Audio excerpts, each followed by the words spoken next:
हरि ओम। प्यारे भक्तगण,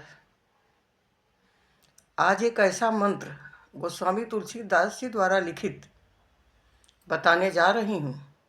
मात्र सुबह एक बार पाठ कर लेने पर प्रभु मान लेते हैं कि पूरे रामचरितमानस का पाठ हो चुका है।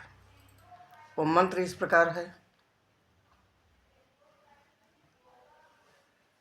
नीलाम्बुजश्यामलकोमलाङ्गं सीतासमारोपितवामभागम् पाणौ महासायकचारुचापं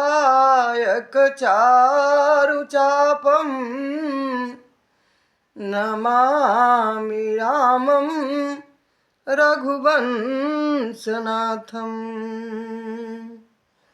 नमामि रामं रघुवंशनाथम्।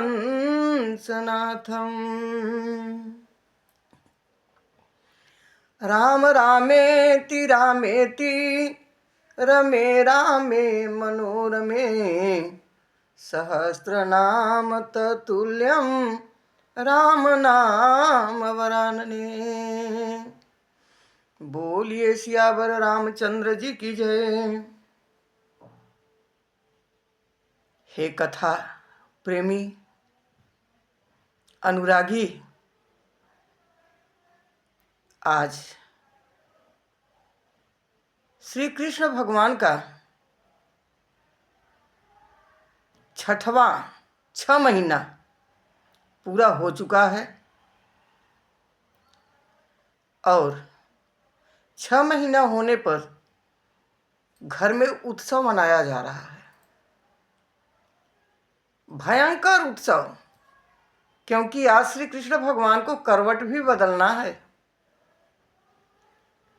राक्षस भी बड़े चालाक होते हैं। जब सब लोग व्यस्त रहते हैं, जब कन्हैया 6 दिन के थे तो कंस ने पुतना को भेजा। अब 6 महीने के हो गए हैं, उत्सव मनाया जा रहा है, तो सकटासुर को भेजते हैं। सकट, सकट मतलब छकहड़। दूध दही से भरा हुआ जो सकट था, उस सकट में, सकट के अंदर घुस करके सकटासुर राक्षस बैठ गया। उसका मेन उद्देश्य यही था, सब लोग व्यस्त होंगे तो हम कन्हैया को मार डालेंगे। परंतु इतना पता नहीं हो पाया उन लोगों को जो मृत्यु, हानि लाभ, जीवन सबको प्रदान करते हैं, उनको मारना क्या इतना आसान है। कन्हैया पालने में झूल रहे हैं, किलकारी मार रहे हैं। छोटे बच्चे कन्हैया के पास पालना में उनके हंसी माखौल को देख रहे हैं, मनोरंजन कर रहे हैं। मैया उत्सव के कार्यक्रम में व्यस्त हैं।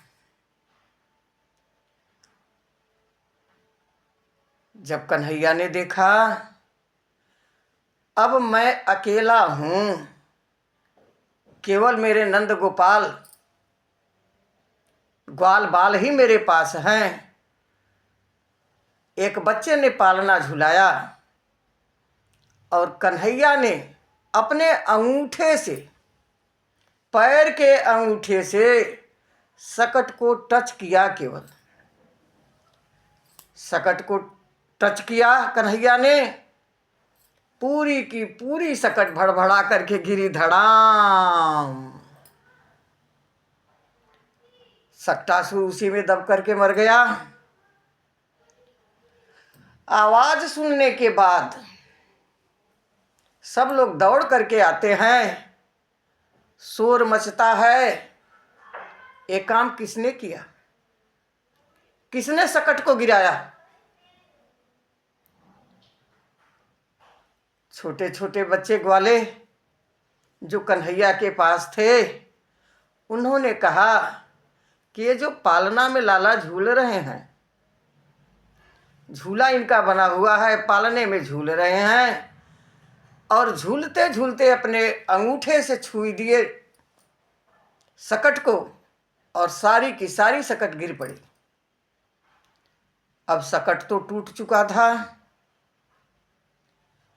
सकट को बीनने बटोरने में, उत्सव मनाने के बाद उत्सव बंद हुआ नहीं। सब सखियां, सब गोपियां बैठ करके देख रही हैं कि कन्हैया कब करवट लेते हैं। अब भाई सकट तो टूट चुका है, उससे कोई मतलब नहीं है।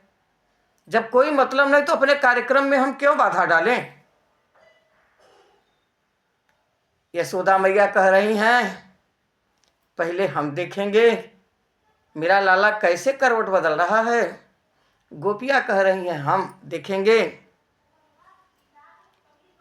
यशोदा जी घर के भीतर कुछ सामान लेने के लिए जा रही हैं, तब तक कन्हैया ने मुस्कुराते हुए अपना करवट बदल लिया। अब गोपियां चिल्लाने लगी, जसोदा मैया, जसोदा मैया, दौड़ के आइए। कन्हैया ने करवट बदल लिया। उत्सव संपन्न होने के पश्चात जब सकट के टुकड़े को बटोरना शुरू किया गया, मात्र यशोदा मैया अकेले नहीं सकट को बटोर रही थी। गोपियां, ग्वाल बाल, अरे नंद जी के घर में सकट एक दो ठो तो थोड़ी था, उठा के फेंक दिया जाएगा। जब साफ कर रही थी उस समय सक्टासुर मृत्यु के कगार पर था, या मृत्यु उसकी हो चुकी थी, कगार पर नहीं था, क्षमा चाहते हैं। उसकी डेड बॉडी पड़ी हुई थी। देखकर यशोदा मैया अपने लल्ला को गोदी में उठाकर सीने से लगा लेती हैं। हाय मेरा लल्ला, तुम्हारे ऊपर कितनी विपत्ति है।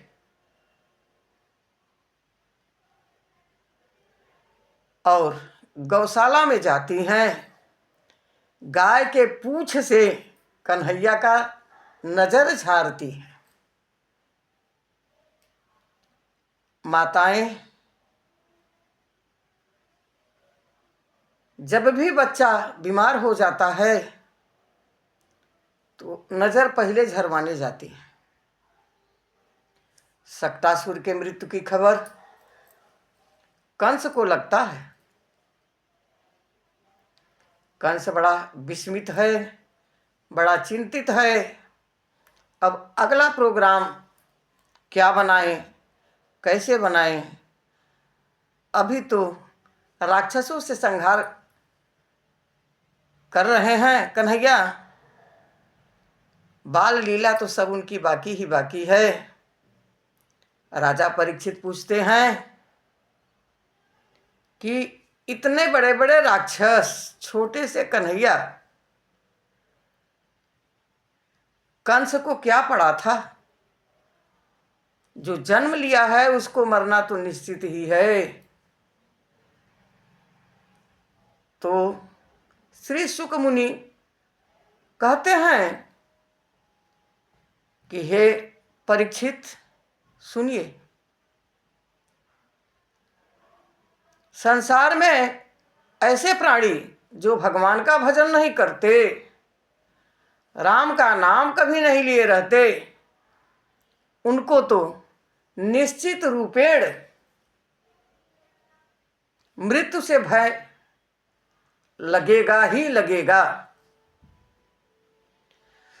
श्री राधे राधे।